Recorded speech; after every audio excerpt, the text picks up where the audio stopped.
Well, good morning, folks. June the 11th, 2020, wonderful day. The smell of hot dogs on the grill is permeating the air here, so I'm going to be pretty short this morning. Special day for our family. Today is the birthday of Parker Gail Wise, our sixth grandbaby. She is 1 year old today, and we're going to make her try to understand what a birthday's all about tonight. Hey, crazy times that we're in.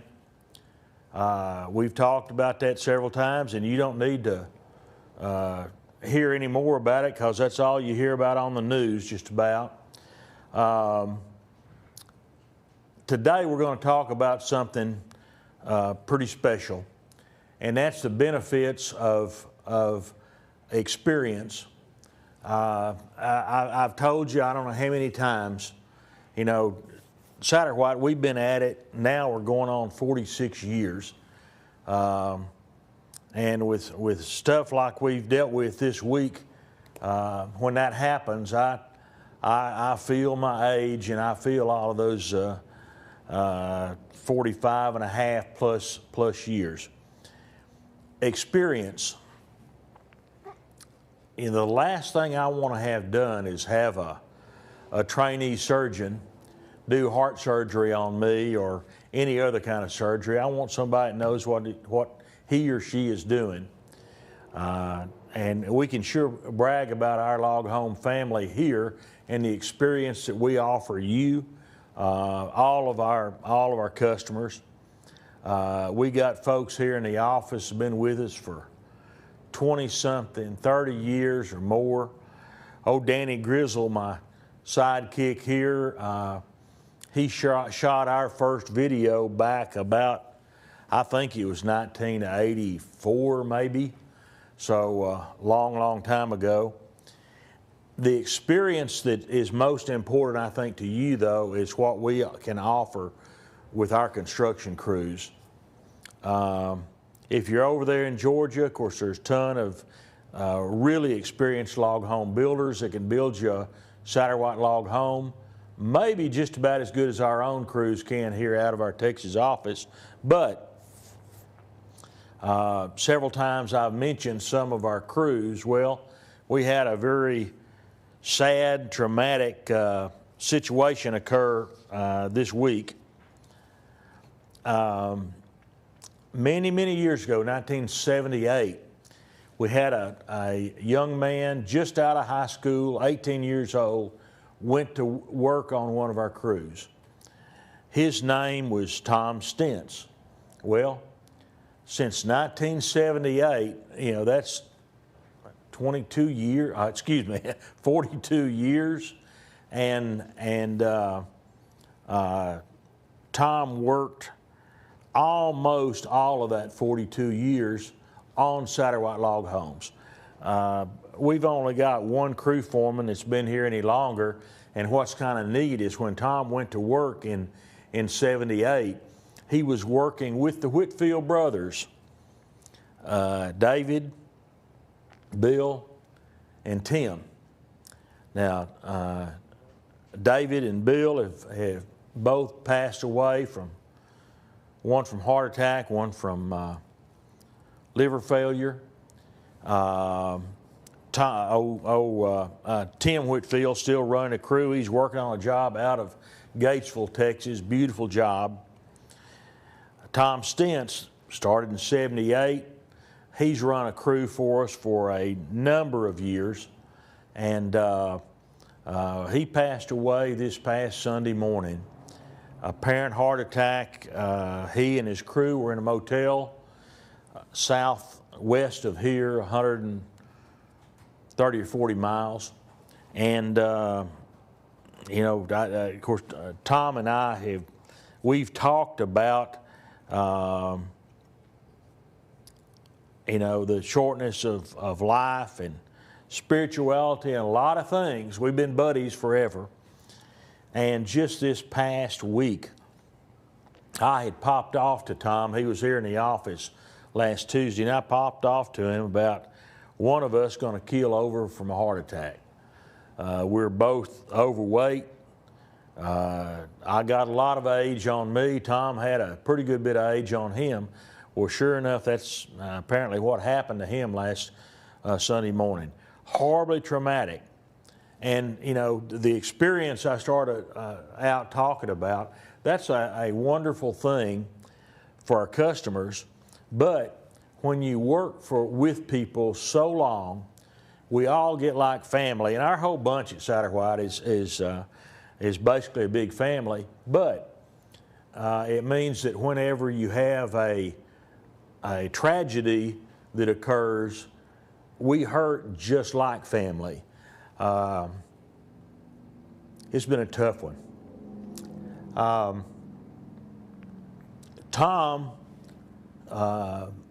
it's great to talk about the good memories that we had. I'll tell you what, I want to show you a few slides here talking about him and his sons and some of our experiences. Danny, can I have that? There we go.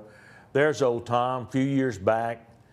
Hair had lost a lot of that dark color that you see right here, but still quite a man. And I want to read something that these folks right here in this picture wrote back 7 years ago. And these are the Haleys from over at Jean, Louisiana. Benny and Karen, wonderful folks. But what they have to say, it happened so many times with Tom Stintz and his crews, and how much he was loved, how much he cared for the quality of his work, what good friends he made with all of our customers. Let me read what Benny had to write in 2013. First off, I want it known that Tom and his crew were some of the most professional people I've ever worked around. And I've been working in oil field construction for 26 years, 7 different states and 3 continents, so don't take my statement lightly. The courtesy that me and my wife Karen were shown by the crew was second to none. These guys were not only hardworking, but respectful and handle themselves like gentlemen. This, in my opinion, is a clear reflection of leadership skills on Tom's part, because I know that kind of culture in a crew doesn't just happen, it's taught.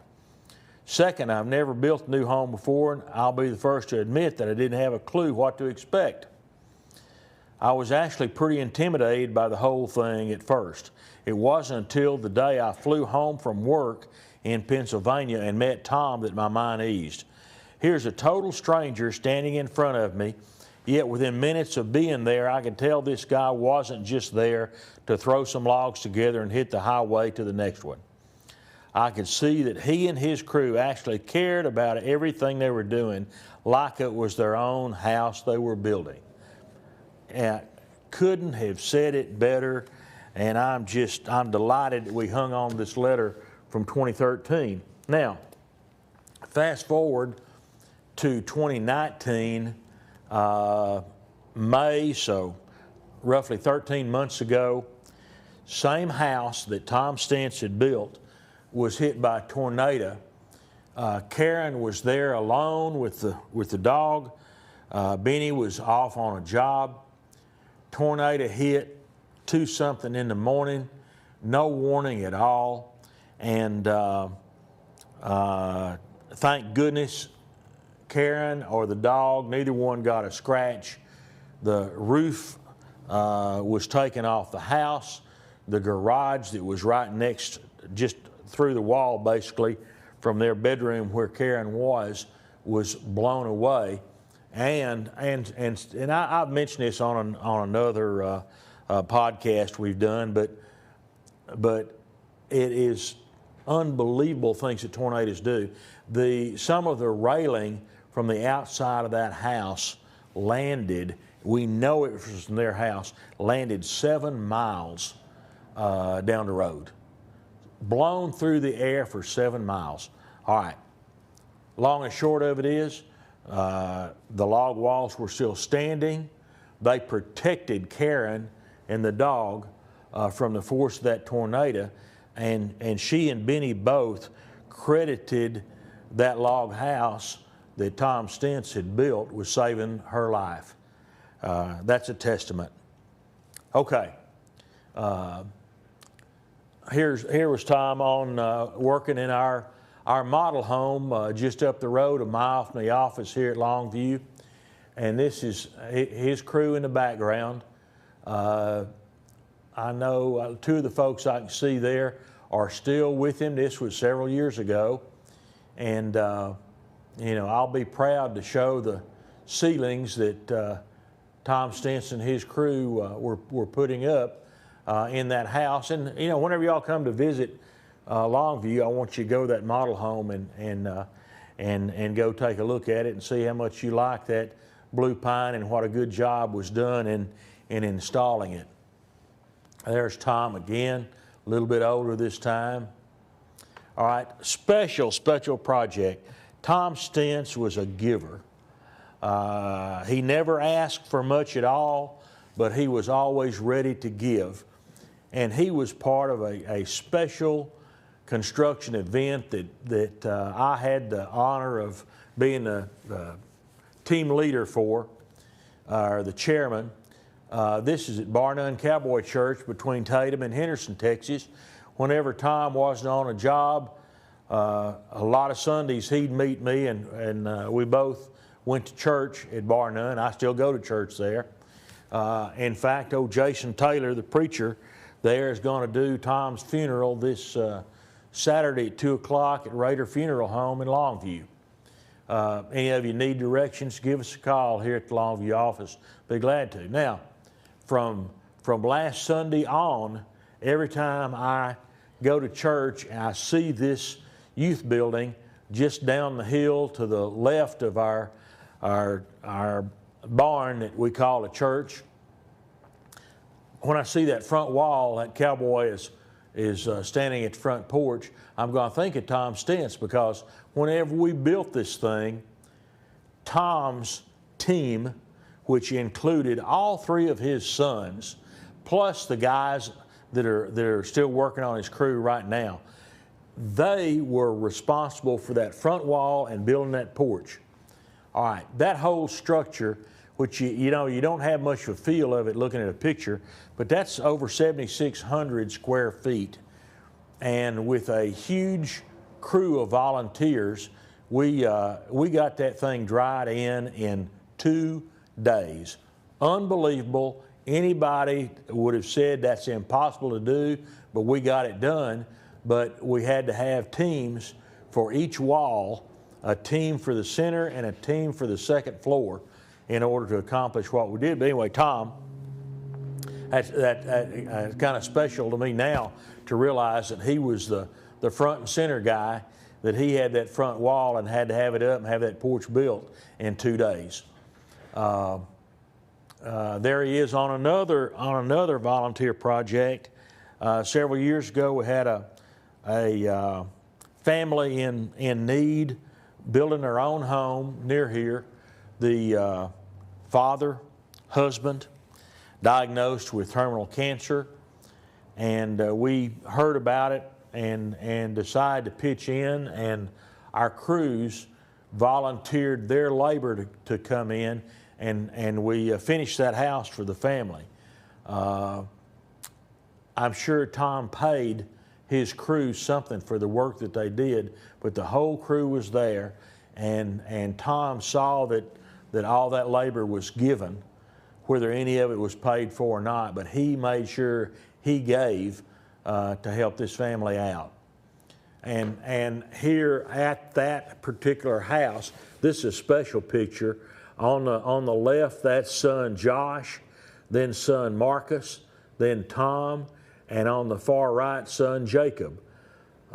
Josh, more than the other two, has worked with his dad for all these years.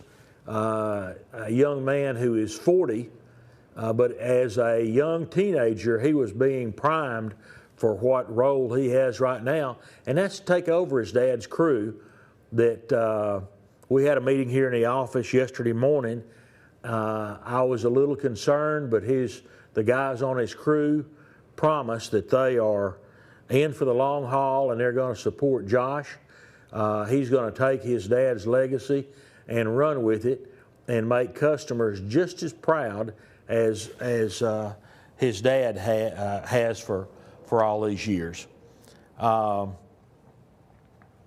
so proud that not just with Tom's crew, but with several of our crews, we're into second generation. Within the company, we've got third generation employees, which that, number one, makes me feel pretty old, but it makes me awfully proud too that families will stick with us that long. But we have several crews where the son has taken over from the father due to death or incapacity or just a good old retirement. And that's special. We still, one of the crews in Nacogdoches, Tim Balch runs the crew. His dad and partner Roy Bentley, the partner's Roy Bentley, his dad is Ted Balch. Well, he just decided to retire, so he still hangs out on the job site quite a bit, and that's a lot nicer than Tim taking over the crew by the death of his father. I tell you what, if I talk much more, I'm going to lose it. So I'm going to wrap up here. I want everybody to say a prayer for the Stintz family. They're going through mourning, but you know it's awfully good when you know that whoever passed away was a spiritual person and they had accepted Jesus. So there's nothing to worry about. We won't see them for a while, but we will see them again. And I look forward to seeing Tom. Thank you very much.